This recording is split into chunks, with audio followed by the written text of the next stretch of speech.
Okay, good morning and welcome to the Innovation Fund Information Seminar being run by the Department of Environment, Climate and Communications. Just before we begin, I'd like to ask you to remain on mute with your camera off for the duration of the event.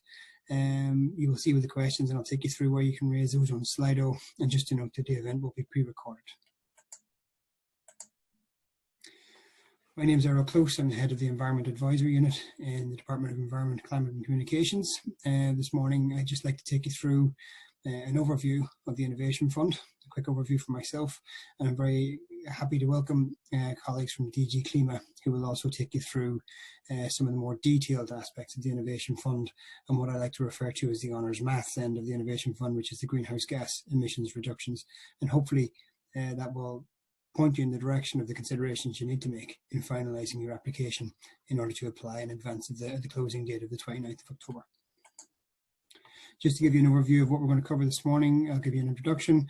I'll hand you over then to my colleagues from DG CLIMA who will take you through a few aspects of the fund, and then we would intend to have a more lengthy Q&A session in order for you to raise questions about your specific projects and hopefully get the real value in terms of that engagement with DG CLIMA. From a Q&A perspective, we're going to use Slido. So if you go over to www.sli.do and use the event code #IEIF2020, we'll be able to put up your questions there. And that's the only way we are going to use and facilitate questions this morning, to try and make sure we can get through as many as possible. You also can like other people's questions, so please have a look at them before raising your own, just to make sure that the most prominent questions raised to the top. In terms of the Innovation Fund, there's 4 key areas it seeks to cover. One's the production and use of renewable energy, including manufacturing plants for components. One is carbon capture, use and storage. One is driving low carbon energy intensive industries, and the other one is energy storage. And overall, they're really trying to drive low carbon technologies to the market. In terms of the key features, the fund has a volume of at least 10 billion until 2030 at a €20 carbon price. That's based on the fact that it's funded from the emissions trading scheme, and a certain number of allowances been set aside to fund the Innovation Fund. It covers up to 60% of additional relative costs relative to the innovative technology, and that's an important consideration in the preparation of your application. And it intends to have annual calls for both large-scale and small-scale projects. So the large-scale call is ongoing at present and runs to the 29th of October.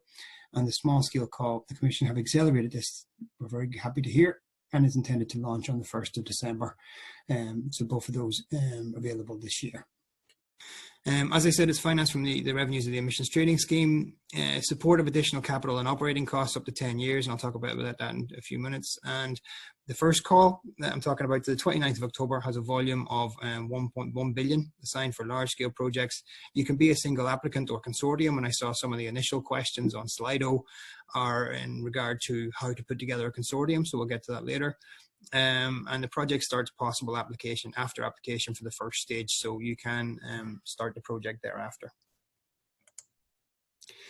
To talk about the milestones, you can get 40% of the funding in advance of financial close, and that's independent of the level of achieved emissions avoidance.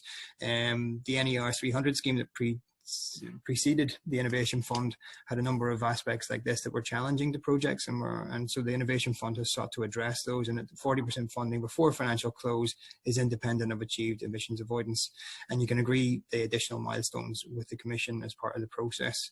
60% of the funding comes after financial close and can, as I say, go on for up to 10 years, annual payments up for up to 10 years after entry into operation, and that is depending on achieving emissions avoidance, and some of this will feed into the calculation of greenhouse gas emissions avoidance and what you commit to and what you say your project can achieve, and making sure that when you go into actual operation that you achieve the emissions that you've set out to. Just to talk a little bit about ourselves, as I say, we've been retitled recently, so anybody who's used to the DCCAE title, we've now in the last 2 weeks changed to, as part of the government reshuffle, changed to the Department of the Environment, Climate and Communications. and we act as the national contact point for the Innovation Fund. We have an email address there, innovationfund@DECC. Note the change in email address as well, at dec.gov.ie. And what I would say is, if you haven't already and you would like to, you can email that to be added to our distribution list. We send out any updates that we get on the development of the fund, the launch of calls, etc., to that mailing list. And we're also happy to engage with you about your project proposal or what you're considering in the context of the Innovation Fund. One of the other things that, in talking with the colleagues in DG CLIMA over the last few days, again, has been in the short time we call the closing date for the call of the 29th of October. They have advised that when you want to get into the detail of the actual specifics of the call, it might be advisable actually to go directly to their help desk, just to make sure that you get a consistency back from them, but also that they can deal with your query as quickly as possible. So Maria and Roman will elaborate on that a little bit further later. So that's my presentation. I will hand you over just in a moment to my colleagues in DG CLIMA. Just to introduce them, Roman Dubrava and Maria Velkova are joining us. Roman Dubrava graduated at the University of Economics in Bratislava, followed his studies on economics and politics of renewable energy at Technical University of Salzburg. He worked for previous decades as a consultant and director of the Energy Center, Bratislava, active in the field of sustainable energy, and managed numbers of local energy projects in Central and Eastern Europe and the Western Balkans. He was also actively involved both in Slovak and EU energy policy, as a member of advisory committees. And in 2008, he joined the European Commission, where he worked at DG Energy in the fields of energy efficiency, policy and finance. And as of September 2016, he became a deputy head of unit in DG CLIMA and responsible for low carbon finance for innovation. He's joined this morning by Maria Velkova, who's a policy officer working mostly on the Innovation Fund program for supporting large-scale demonstration projects in the industry and energy sectors. Maria also follows the EU policy and regulatory work on carbon capture, utilization and storage. And previously, she's worked on the EU regulation of GHG emissions from transport fuels and on supporting research and innovation in renewable energy technologies. Before joining the European Commission in 2008, Maria Velkova worked in the areas of SME and industrial policy, renewable energy and energy efficiency in the Bulgarian public administration. She has master's degrees in environmental change and management from the University of Oxford and European economic studies from the College of Europe. Her bachelor's degree is in European business administration from the University of National and World Economy, jointly with the University of Humberside. So I'm feeling very humbled in the presence of my two colleagues from DG CLIMA. And without further ado, I might hand over to Roman and Maria in order to give their presentation and thank them for their time. Good morning. I hope you can hear us and see us.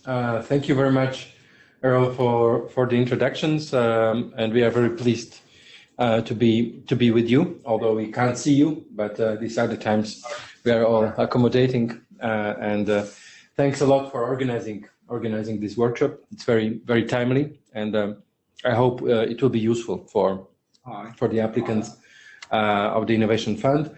As Errol said, yes, we are closing the first call on the 29th of October, so we have a couple of weeks to go, and we are very eager to the Q&A session of today. We will only walk you quickly through a couple of issues that we thought could be useful to complement the initial slides of Errol.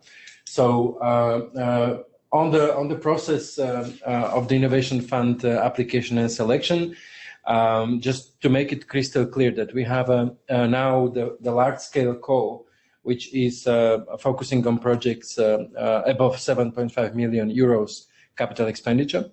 And for these projects, we have a two-stage procedure. This is the first stage. It is currently open and will end on 29th of October. In that stage, the applicants should focus on three key criteria: the greenhouse gas emissions avoidance, the degree of innovation, and project maturity. And in the second stage that will be opened after this first stage is closed and evaluated, and we'll have a list of projects invited. Those invited projects will be asked to elaborate further on scalability and cost efficiency criteria. Those projects that will pass to the second stage will be invited. Those projects that will meet the criteria on the greenhouse gas emissions avoidance meaning that they will be at least below the ETS benchmark and that they will go beyond incremental innovation. But the evaluators would find that still there are some gaps in terms of documentation, justification related to project maturity. These projects may be invited to the project development assistance, which will be provided by the EIB, by the European Investment Bank. This award decision will be taken in spring next year, once the final decision is taken by the Commission. And those projects that will not pass the 3 criteria will be rejected. They will not be invited to the second stage. I think we can move to the next one. So the 5 criteria that we have for the Innovation Fund, at this moment of time, the most important ones are the greenhouse gas emissions avoidance, degree of innovation, and project maturity. In the greenhouse gas emissions avoidance, I think Maria will elaborate further on the degree of innovation. One slide in project maturity, also one slide. Yes, afterwards. exactly. And we have for these criteria some slides. So for degree of innovation, the projects will need to go beyond incremental innovation. And for project maturity, what is important is to demonstrate that the project is likely to meet the financial close within 4 years since the grant is awarded and the grant agreement is signed. I will skip the other 2 criteria because they are not that relevant at this stage. And I guess Maria can take over on the greenhouse gas emissions. Yeah. I can briefly go through some key points around greenhouse gas emission avoidance calculation and the way the criterion is going to be scored. As of course we have a lot of questions coming in the help desk on this because it is quantitative criterion actually, so there is a calculation or 2 calculations to be done by the applicants, which will be checked by the evaluators. So it's one of our most important criteria. Of course, all criteria are important, but the main objective, of course, is to reduce greenhouse gas emissions and significantly reduce them. So I would recommend you, in any case, to watch the videos which are online from the seminar we had on the 15th of September, which was dedicated on greenhouse gas emission avoidance, where we went in much more detail than what I will do today. And of course, read the full documentation, the guidance, check the calculation tools, everything that is available on the funding and tenders portal. So, in brief, the criterion is formed by combining the results actually of the calculation for the absolute and relative emission avoidance. The absolute greenhouse gas emission avoidance is the difference between the emissions that would occur in the absence of the project and the emissions from the project activity. On the other hand, the relative emission avoidance is calculated in percentage, i.e. that is the share of the avoidance in the reference emissions, so in the emissions that would occur in the absence of the project over a 10-year period of time. So in the calculations we always use the 10-year period, and what is important for you to understand is that the emission factors that are to be used, they are fixed for the 10-year period, so there is no evolution in the emission factors. Moreover, when projects enter into operation, they will use the same emission factors for the purpose of demonstrating the performance, because based on the performance, we will be disbursing the grant, and every project has to reach at least 75% of performance to get the full 100% of the grant. On the other hand, for knowledge sharing purposes, we would actually require actual emission factors, actual emissions, and that is quite understandable, I hope. So, what will applicants need to do? Of course, they need to go through a few steps which are outlined on top of this slide. I hope on your screens you're looking close and you can read, because I realize they're quite small. The font is quite small.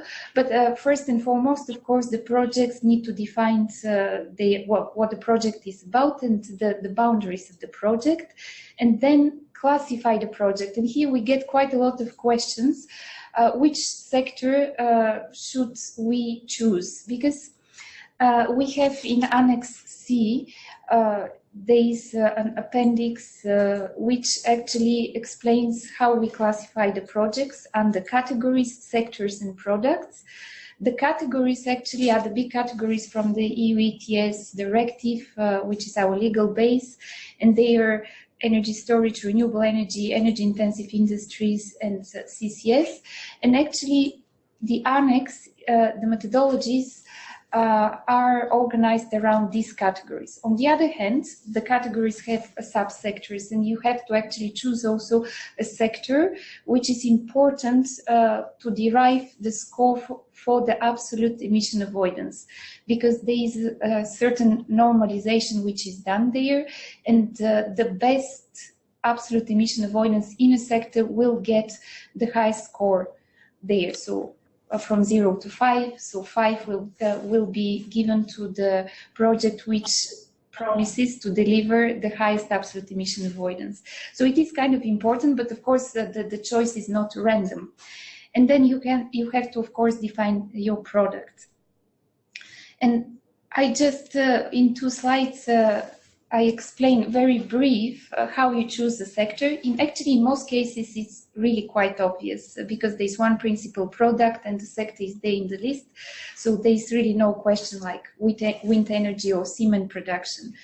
But in other cases, there could be, the choice can be influenced by the use. For example, ethanol can be used as a chemical or it can be used in fuels. So depending on the final use, you can choose in that particular example, chemicals or refineries. If there are more than one principal products, and these more than one principal products come from the same sector, then again it's straightforward. For example, a production facility can produce different chemicals, but well, they're all in the chemical sector. Then you choose chemicals, or different fuels, then you choose refineries. And then the most difficult case is when you actually have principal products from 2 or more sectors, and then actually you have a choice. And the choice, you can choose one of the sectors of the principal products. And I come up with an example which, because we do get a lot of questions around hydrogen, and the reason is that hydrogen is quite a versatile energy carrier. It can have different applications, and then it becomes a bit difficult how to choose the sector. So, for example, there is a project that produces hydrogen with electricity. And then you have to look at the main aim. So what is this project aiming at? So if the aim is, for example, to store electricity that would be otherwise curtailed, the sector of choice is energy storage. If the aim is just to produce hydrogen, as much as possible green hydrogen, then the choice is actually hydrogen under energy-intensive industries, and also the ETS, also the reference changes that pay attention to that. In that case, the reference would be the EU ETS benchmark for hydrogen. In the case that this hydrogen will be used in transport applications, on the other hand, the sector of choice is still hydrogen because we don't have transport or mobility as a sector, but the reference will change in that case.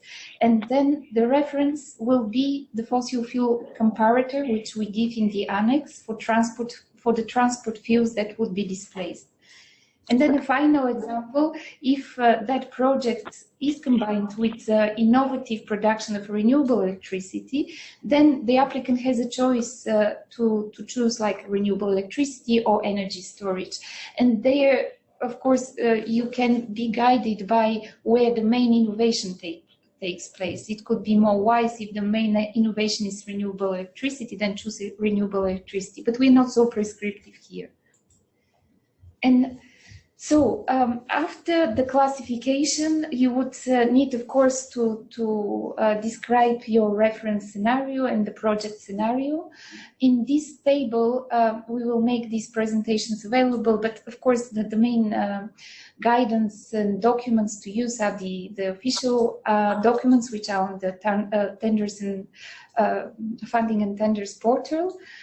So this is just an extract, and just it gives you a snapshot of the reference scenarios for the different cases and the project scenarios, how you build the project scenario.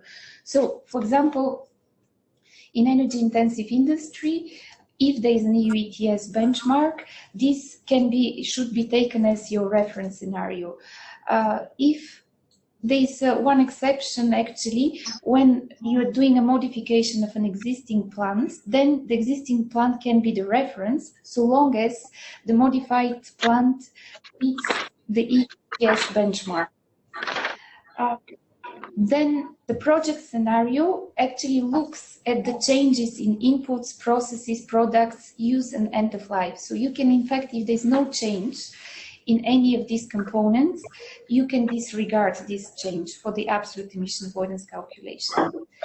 Biofuels are considered in the methodology of energy-intensive industries, and we have provided fossil fuel comparators in the annex. So depending on what biofuel you're producing, you can take as a reference directly the fossil fuel comparator value. One important thing to underline in industry, but also in energy storage, is that any input which is electricity input is considered with zero emissions. So this is what a fully decarbonized electricity mix for electricity inputs means.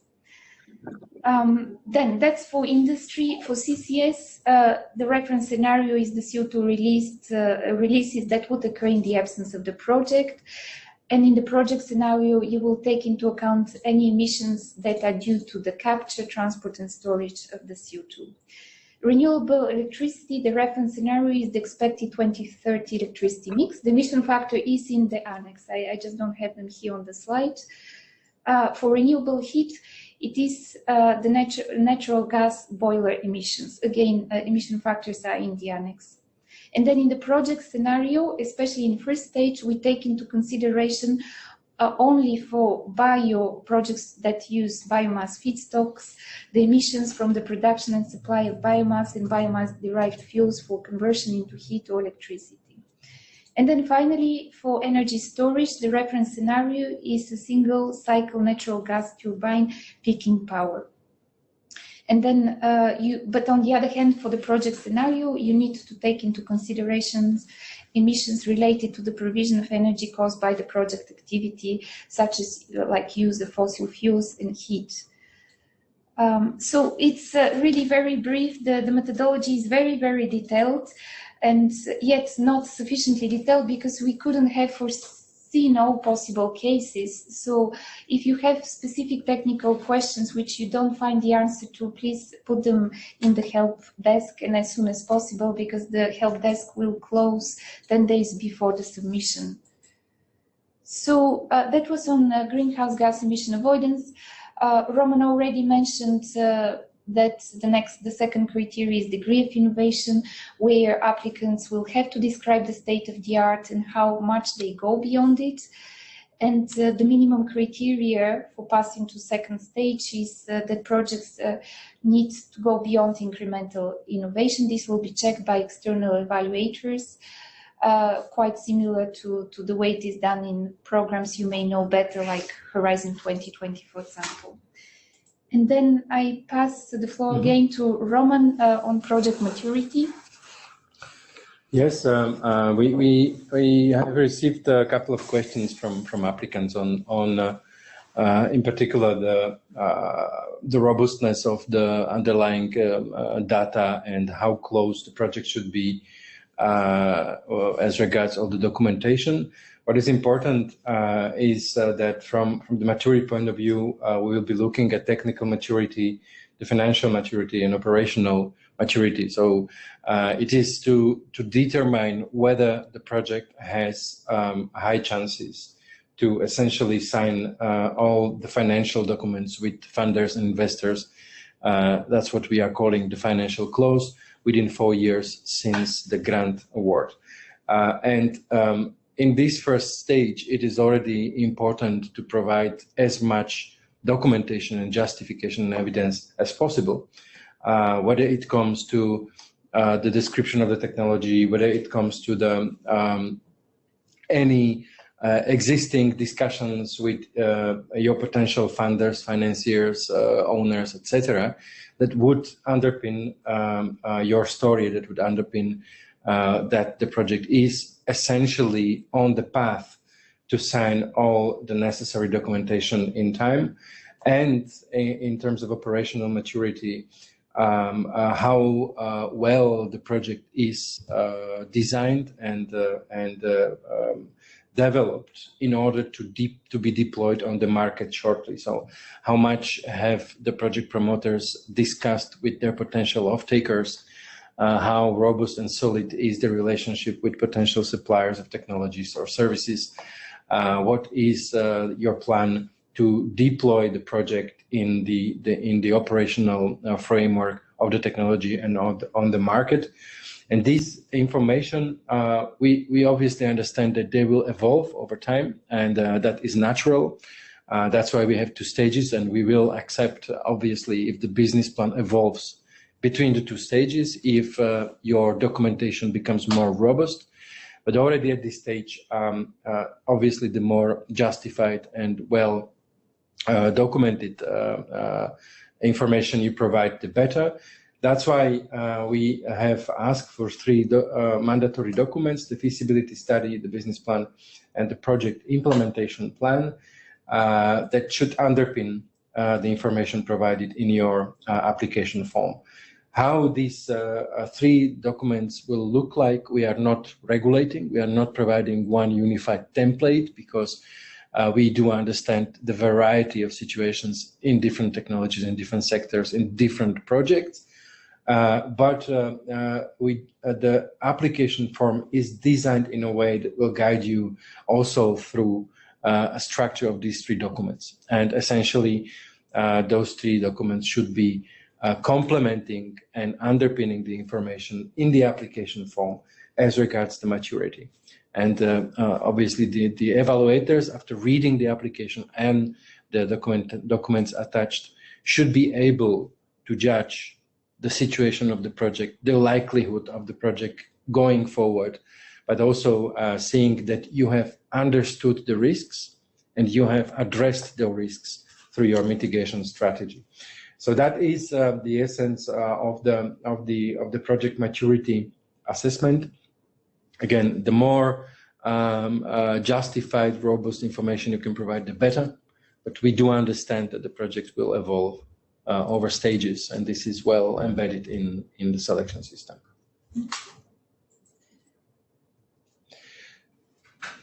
I can. And the last, I believe, last slide. We have just the slide with the. Okay, links. so the penultimate slide in that case comes with the planning. Yeah, we will be closing the call on the 29th of October. You are invited to check the videos and the material that has been published on the website as regards methodologies, as regards any explanations that we have provided at various events. It's all available and accessible. Then we close the first stage. We will do the evaluation and we hope to be able to award the first projects for the project development assistance sometimes in spring next year. At that time, those projects selected will be invited to join the second stage and apply in the second stage, essentially, which will take place over next year. And we hope to be able to sign the first grant awards towards the second half, end of 2021.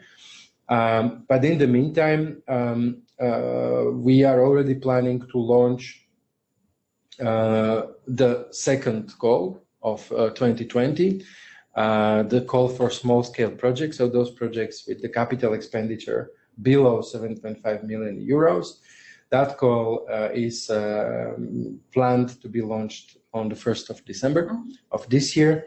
And we are allocating, we are planning to allocate, subject to final decision, the volume of 100 million euros for these small scale projects. And we will come up publicly also with the information in due time. And our last slide, I believe, is this. Well, maybe just to recall that all the information is found on the funding and tenders portal, and we have hyperlinks on this slide. So if you happen to look at it, you can go directly to the Innovation Fund page on the funding and tenders portal. I wanted to underline that we are publishing constantly, well, almost constantly, frequently asked questions, so questions which are asked more than once, or we find them interesting to the help desk. So do check those as well, because they are quite useful clarifications there.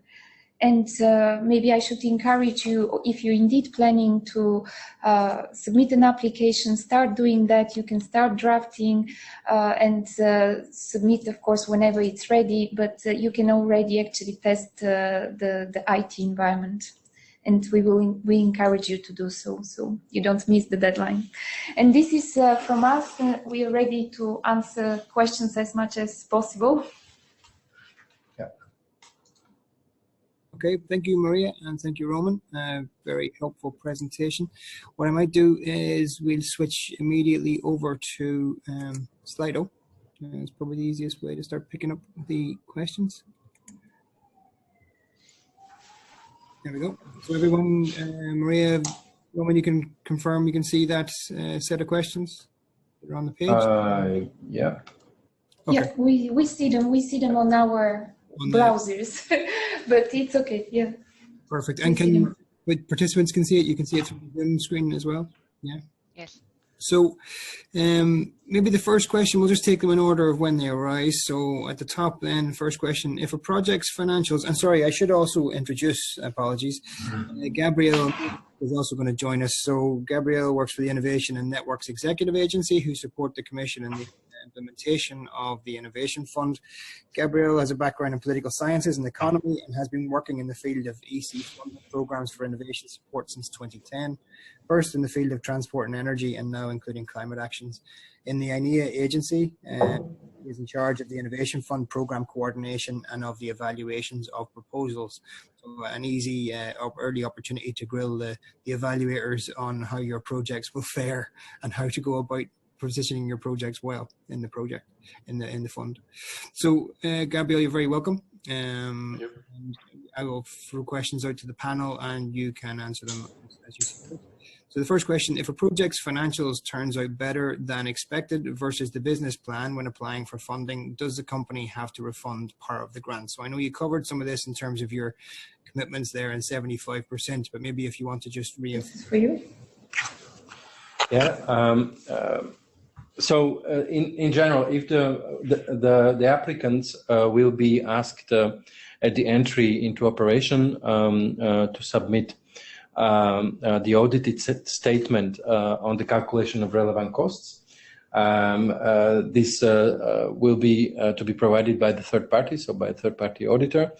And the objective is to check at the time when the project actually enters into operation whether the calculations were done correctly. And the general rule that is established also in the call text is that if the relevant costs of the project would decrease below the amount of the grant, the amendment of the grant agreement will be required. And the applicant will have to amend the grant and reflect the situation at the point of entry into operation. Great, thank you. I trust that answers the question for them. The next question then is, do we need to include future carbon prices in our operating costs, for example, transport? And what should we use as our basis for future carbon costs? So this is a somewhat specific to whatever sector I suppose you're proposing, but if you could just elaborate on that. Yeah. I would recommend the colleague asking the question to go back and have a good look at the relevant cost methodology that we have published, which already gives good explanation. The carbon cost and price is a double element that needs to be indeed reflected in the relevant cost calculation, both as the benefit if it comes from the sale of allowances, and as a cost. And in the reference price, we assume that normally the ETS costs are already reflected. So if we take the market prices which are used, and for instance in electricity or power heat, you would use the wholesale prices, which should already reflect those costs. If not, if you are referring to the unit costs, then the ETS costs need to be added so that we compare the product and the reference like to like, and they need to reflect both the, as I said, the benefit and the cost. And when it comes to the reference, normally the default is the historic 2-year average of the ETS prices on the market. Maybe we should say that the calculation of the relevant cost in first stage is only an estimate. So don't be too worried. You can actually, there's a quite big margin for error, so to say, or for change in the second stage, up to 50%. Of course, we don't expect such big changes, but this is because we don't want to put pressure in the first stage on this also quite complicated calculations. And we will actually have a specific webinar at the start of second stage on relevant cost calculations. So you will have a chance to follow this and ask your questions. So just to reassure you on that point. Yes, and this is already reflected in the application form guidance, where at this stage we would expect the financials being presented in the business plan, but it's only for the second stage where the detailed spreadsheets with calculation of relevant costs would be required. But coming back to your question, I would again advise the applicant to look at these relevant cost calculation models, because they will also guide you through how the carbon cost should be reflected in your pricing. Great, thank you. The next one's really about the scope of the support services of the help desk to a certain degree, but is there someone that a contact that can be used for the review of the GHG and financial model? So is there any sort of screening service available to applicants? Well, no, unfortunately, we don't provide such service at this stage. I mean, we have been reflecting on that as a possibility in the future, but we don't have it. But if you have a specific question, as already said, please put it in the help desk, and we provide quite detailed answers to the extent possible. And I just want to also reassure you that in the event if, for example, you have a clerical error in the calculations, for example, you have put a different emission factor than the emission factor we have foreseen in the methodology, there is a possibility to correct that, because the evaluators will spot that and then we will come back to you. Of course, if the errors are very big, that can be considered as manifest errors, and then project can be rejected if the calculation is totally done wrong. But hopefully it's not so complicated as it sounds once you get to it. Yeah. We'll take your word for it, Maria.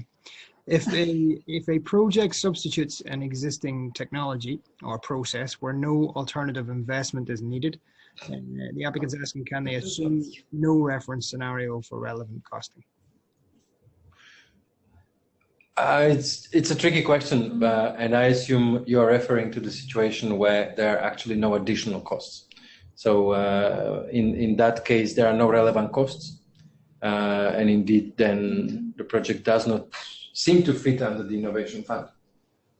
Okay, so I think there's probably a nuance, I would imagine, the individual is asking here. So what we might ask is, David in particular, if you want to follow up with us specifically on that after the event, if there is anything other than that that you want to explore, we can raise it directly, or I'll follow up with the help desk directly. Is there any issue with projects being spread over multiple sites across different European countries? I can take this one. Well, there isn't a prohibition, so to say, on that, but you should be still careful, because you need to be quite clear in what you're trying to demonstrate, and do you really need to demonstrate it in different sites? It could well be the case. For example, you're testing geothermal energy, the same technology but different sites. So there could be some aims which are linked to the demonstration, which require multiple sites.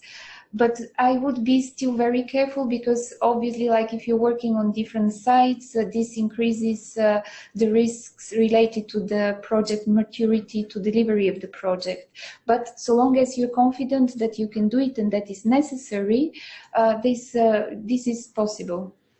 Perfect, thank you. And a question related to that maybe is, if you believe you're opening up new markets to an existing technology or product, is that eligible for the innovation fund? So the product has been used, or the technology has been used in other jurisdictions, but for whatever reason the market conditions don't support it in an Irish context.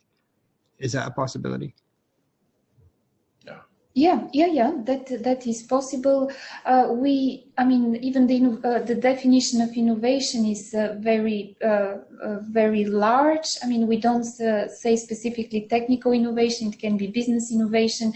Why not regulatory innovation? So it's up to the applicant to define. We have a guidance published on this. Yes, in the Annex D, actually, of the call text gives examples. I want to underline, it's examples of types of innovation that applicants can come up with. Great, thank you.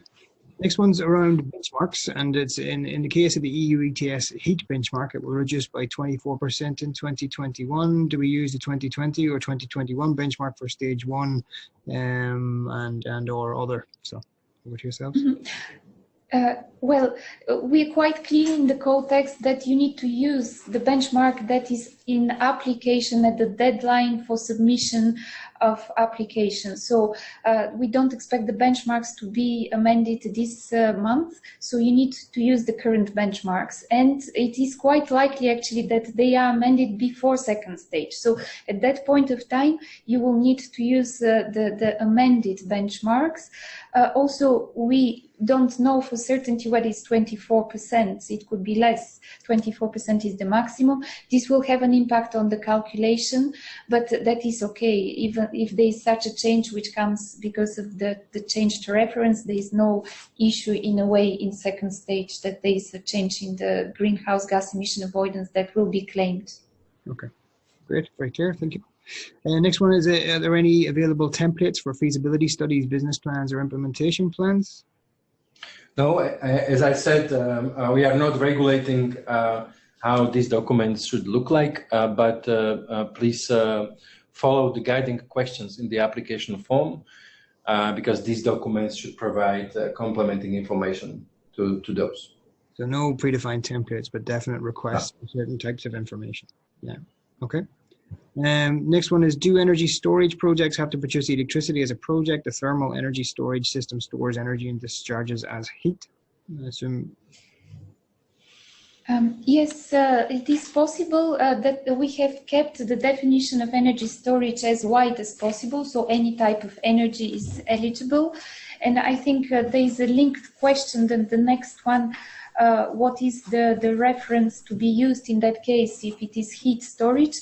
And I believe in Annex C, in table 5.2, we have an emission factor for heat, like when you're using heat, actually, when you're discharging heat, if I can use this term. Yeah. And there are quite a lot of emission factors for the different options in the case of energy storage.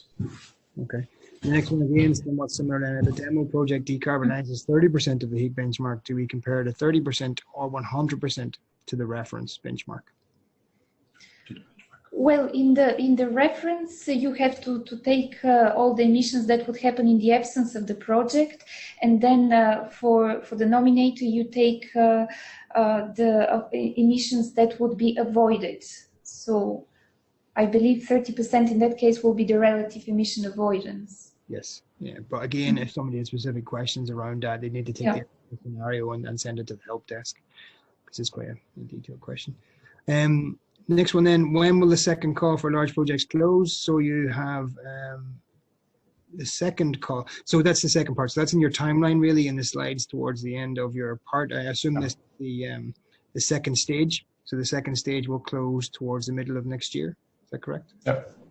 And can we say something on second call? I mean, we plan in any case regular calls. We don't have yet a timeline for the second call, but it's likely to be also next year. Yes. Opening.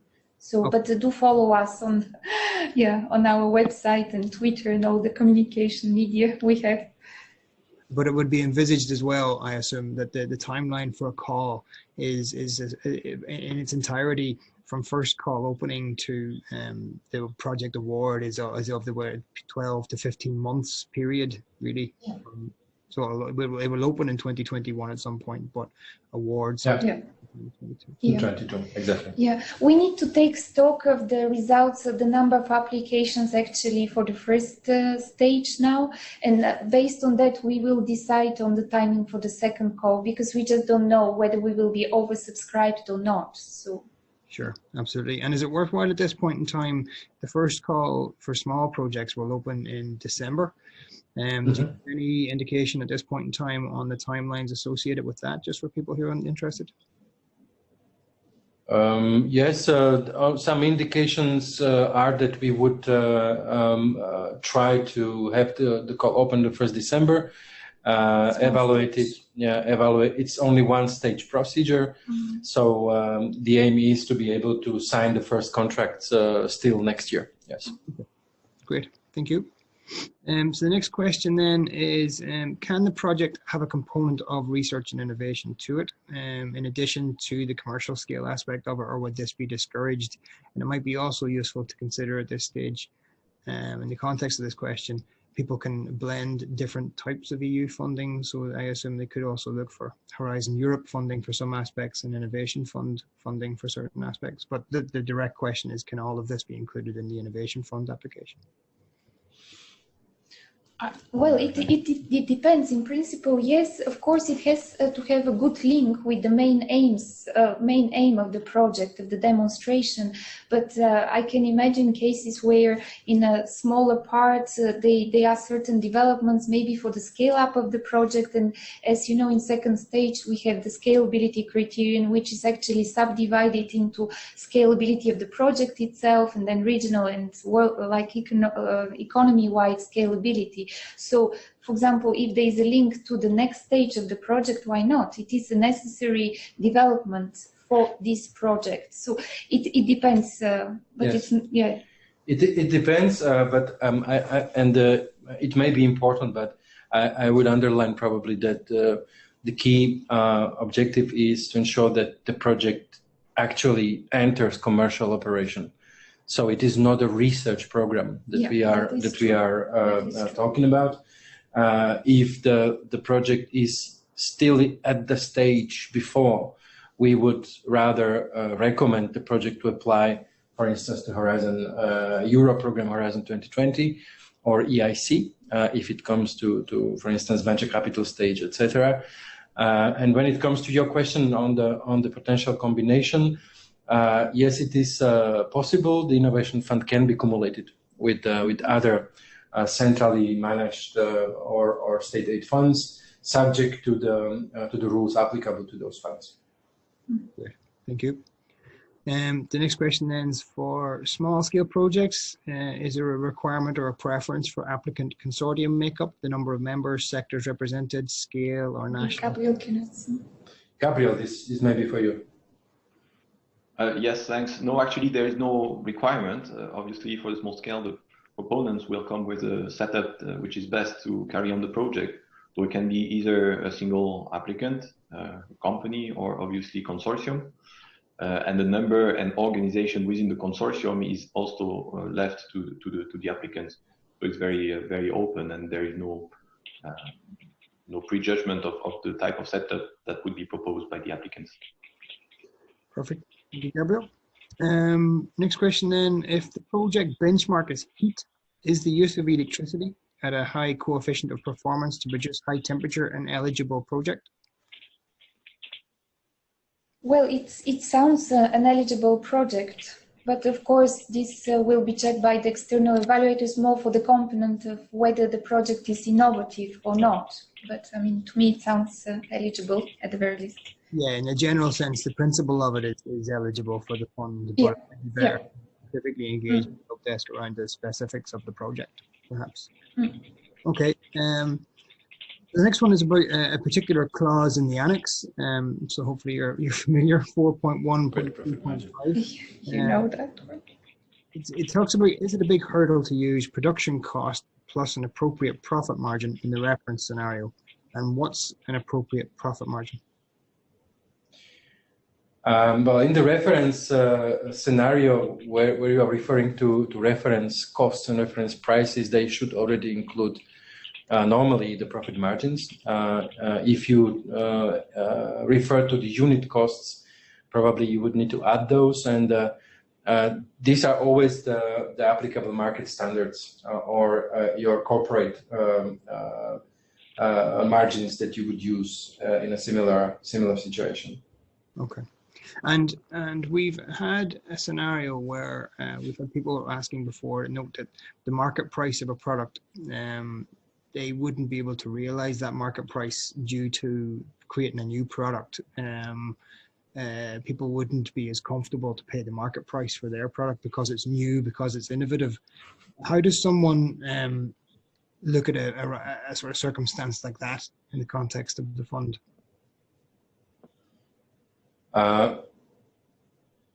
But that is, I think, the key component behind the calculations of the levelized costs, because then the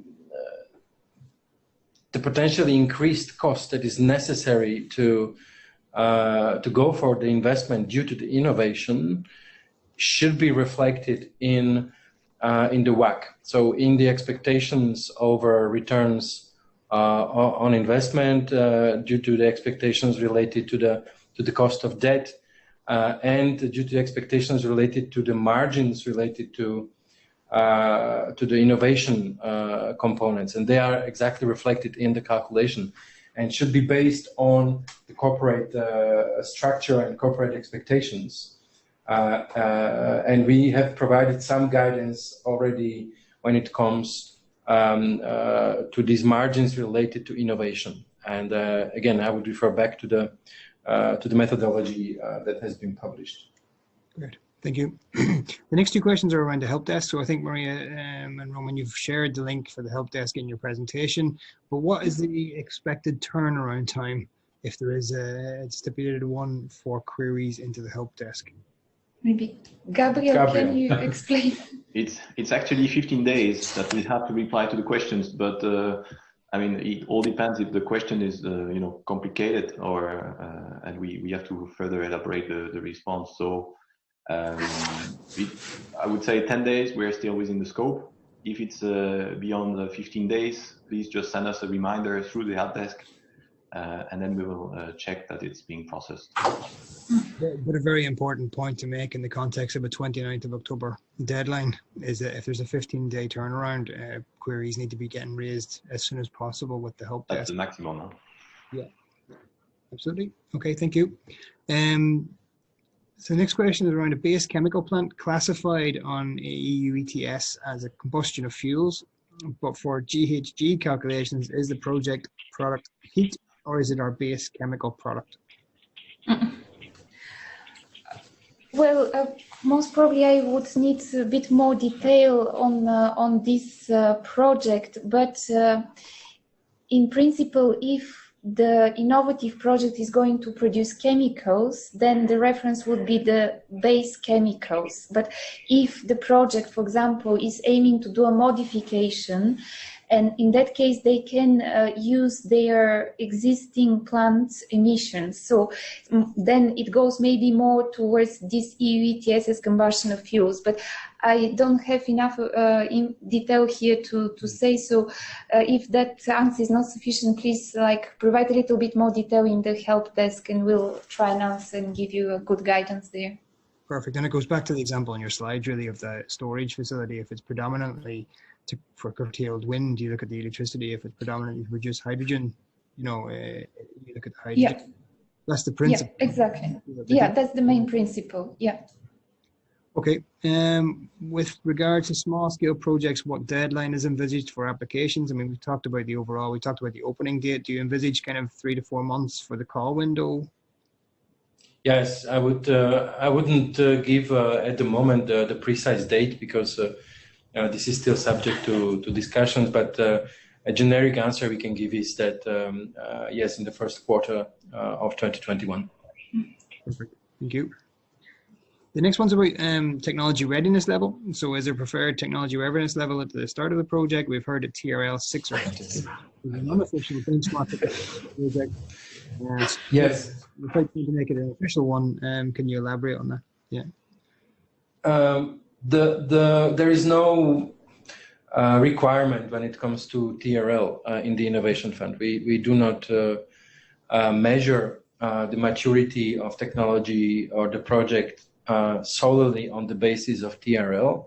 So there may be a case of lower TRL, which essentially has such a good prospect and such a good design that it can deploy commercially. There may be cases where there is a project with a higher TRL that will simply not be mature to deploy. So this is not for us that important. Great. So the Innovation Fund is about sort of demonstrating that through your feasibility study, your business plan, etc., that the project can become commercial and reach financial close over the terms that you've talked about earlier in your presentation, but not to use TRL as a gauge. Yeah. Okay. Thank you. Next then is, what rules are there with regards to possible participation of non-Irish partners, the max share of overall projects, EU members? So particularly EU members, relevant to a number of people on this call is their third country participation, and given they may have UK partners or US partners for that matter. Gabriel, probably you can. Well, there are no rules in participation on non-EU partners. You know, what's important is that the project takes place on EU ground, so and Iceland and Norway. So as per the applicants or the project developers, this is not an eligibility or admissibility condition. So what matters is the solidity and the business readiness of the companies and of the project behind. Great, thank you. And then the next one, what role, if any, is there on how close to commerciality a project must target to be eligible? I mean, that somewhat goes back to the question we had about TRL a few moments ago. If people look in the guidance documentation around the project maturity aspect and the documentation they have to provide and the questions they have to answer, that should go to the heart of that one, unless you've anything further to add to that. I think the requirement related really to commerciality is that the projects must demonstrate that they should be able to sign all their documents and close financially within 4 years after the grant award, and then construct and enter into operation as quickly as possible. Yeah.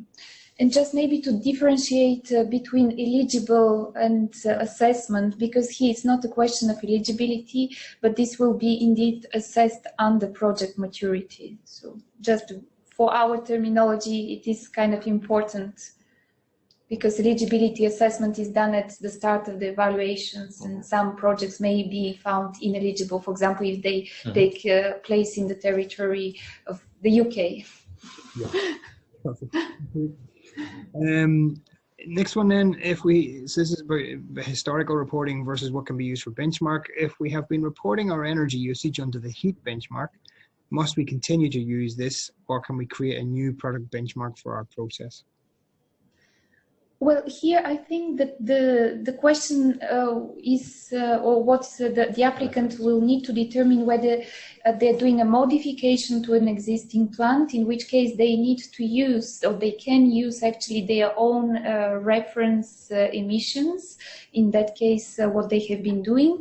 If it is a new plant, they need to create indeed reference benchmark based on the guidance which is provided. So EU ETS benchmarks as available in the first place.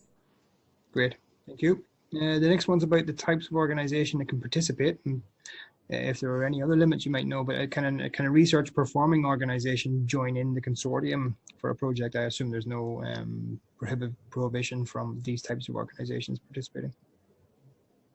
Gabriel, yes, indeed, it's not forbidden, but obviously what matters is what the partner brings in the project.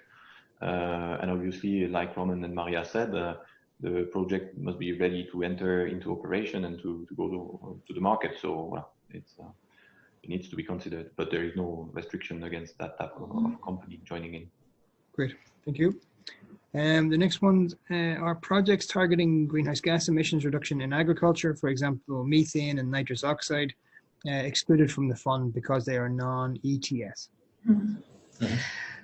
Well, we do get quite a lot of questions about, indeed, it would be a question of eligibility. Applicants, it depends on the project. So agriculture indeed is not covered by the EU ETS, and strictly speaking is not covered by the Innovation Fund.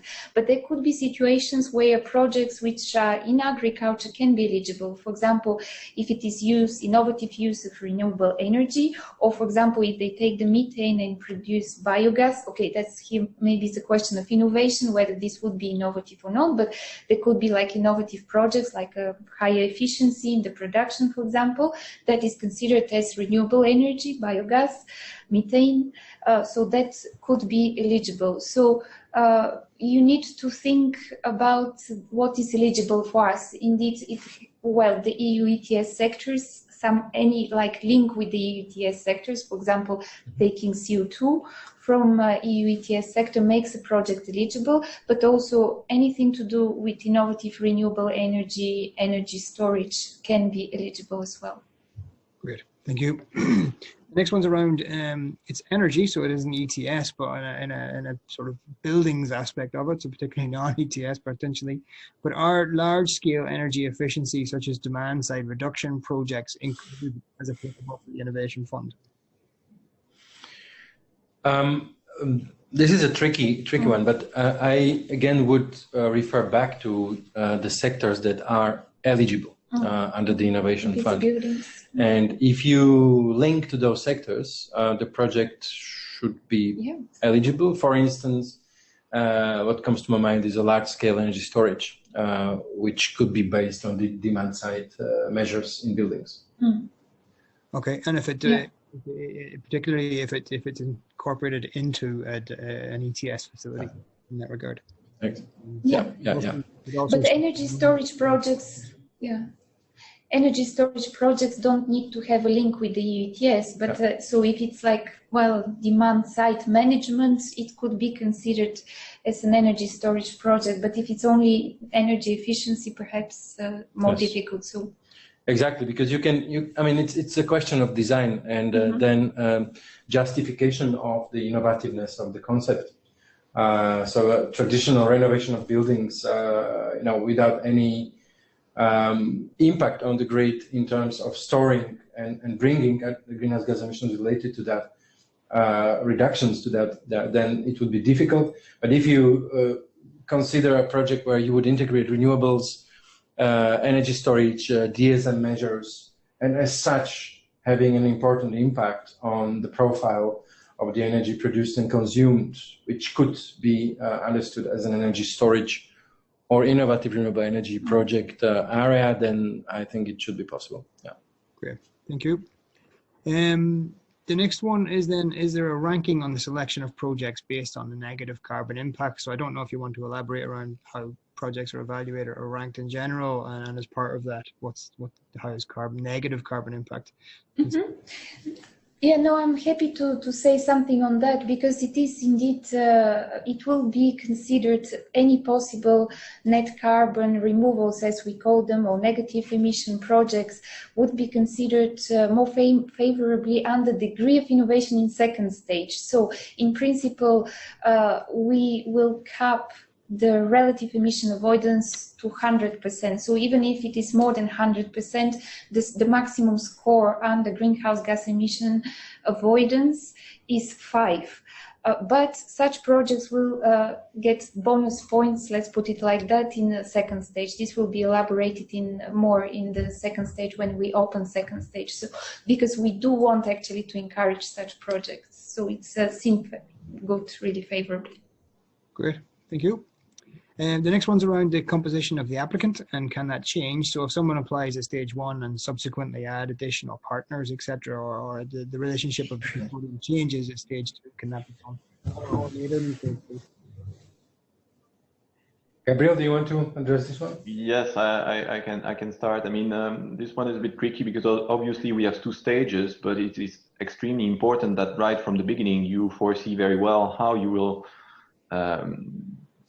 bring the project to completion, and doing that without a clear view and a clear declaration of who are the entities behind seems to me difficult. So obviously from the evaluator's point of view, the more information you can provide and the more reliability of the information you can provide on who is on the lead, who is providing what into the process, into the project, would be beneficial. Now, you might consider to have changes to a consortium or to swap a partner for another one, or to reallocate tasks or this between the first stage and the second stage, but I wouldn't go too much into hiding your cards, say, in the first stage and deciding on the second stage. That would take, I think, a big risk from the evaluator's point of view, and would be probably not so positive for the project in the first stage. Okay, thank you. But probably I would complement here that it is also recognized that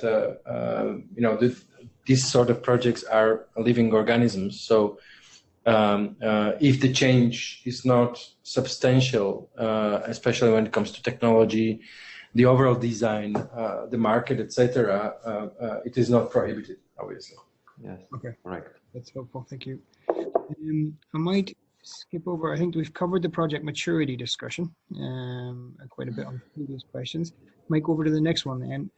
In terms of what is the purpose of the relative GHG emissions calculation? We've got the absolute and we've got the relative. Can you just elaborate on that aspect, please? Well, I can explain. It's a kind of a design question why we're asking for relative emission avoidance, because I mean there will be some projects which will be smaller than others. Actually, as you know, we don't have a maximum size of the project. So by nature, certain projects will be really large. So the absolute emission avoidance will be very large.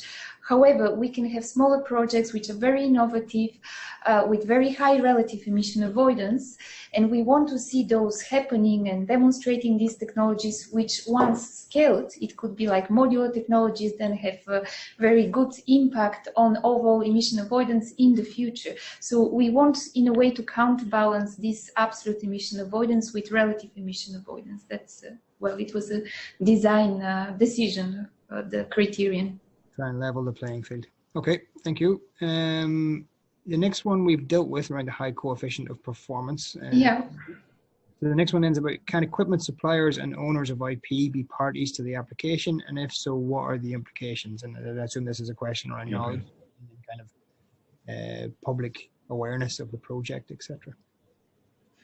Gabriel, do you want to start with this one? Yes, so obviously they can be part of the project application as partner, if that's the wish of the consortium or of the coordinator.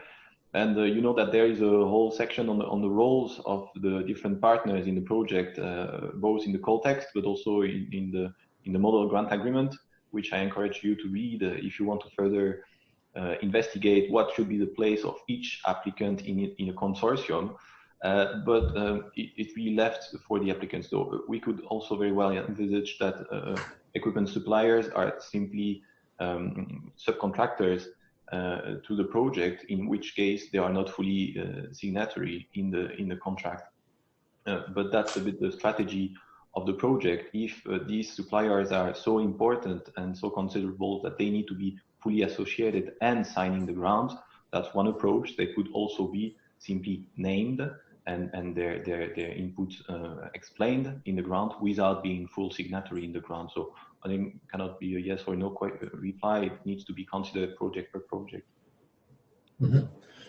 I would probably complement that the Innovation Fund is different in the way how the costs are accounted for, paid for, because this is not the full cost model that is used under other EU programs. The Innovation Fund grants will be paid out as a lump sum contributions, which are actually not directly related to the actual costs.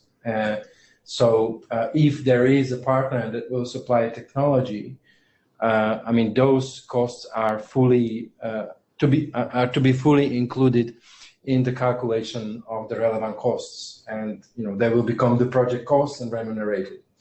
Again, as Gabriel said, I would also recommend to have a look at the grant agreement, which gives further definitions of the types of partners that can be part to the consortium. Great, thank you. Okay, well, I think on that note, that's the last question that we have got from the group. I'm going to give everybody about 30 seconds if they have any final questions they want to raise on that panel. Otherwise, I'm going to call Outlook immediately. So the last one then, maybe currently I'm at the idea stage for the project, hence not sure even if project maturity for the application. Is there any 10 years we have? So I think you mentioned the small scale call in December, and also the additional likelihood of an annual call. Is that annual call for both large and small scale likely? Yes, we plan to have regular calls until 2030. So actually we encourage applicants, if they're not ready, be patient, wait, prepare your project better and come when ready. Yeah. Because we will have regular calls. We have an estimate of 10 billion that we have over the period until 2030. And so there will be sufficient money for all good projects, we think. Please don't rush. I think it's more important that the project is well prepared and designed. This will reduce your risks, and this will reduce the workload also of the evaluators. So please consider and apply when you are satisfied and convinced that you are actually reaching the maturity stage that is relevant to the call. Great, thank you. And then the final question that's popped up here is, will applicants have an opportunity to update the original submission if you get through to second stage evaluation? And you've already said there will be an opportunity to update some of that, and I assume further detail on that will come at stage 2 if you're successful. Well, just to complement, there will be an application form for second stage. Mm-hmm. So essentially, an update will have to be encoded in that application form. Mm-hmm. Yeah. So it is embedded in the system, obviously. Yeah, and then here the applicant is saying that is to reflect project progress, and of course this is welcome. And the project, you are in the stage of preparing the project, so you have advanced more. These sort of changes are absolutely permissible.